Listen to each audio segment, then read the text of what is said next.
We have another development that we're tracking, which is the COVID-related child illness. Ms. Russo's done great work on this.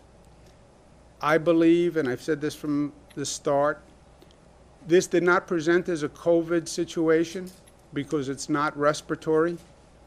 And we were told early on that children are not affected by COVID, and that was one of the pieces of news that actually reduced anxiety early on.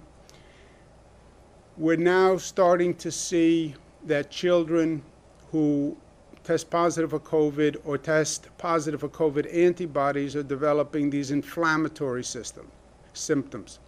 Inflammation of the blood vessel, inflammation of the heart, but it's quite serious, and we've lost a number of children. New York State Department of Health was the first to really investigate this. The more they investigated, the more cases they found.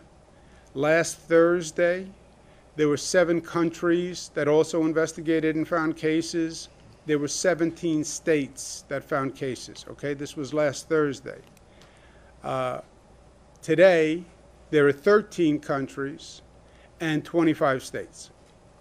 This is one of those situations where the more they look, I believe the more they're going to find.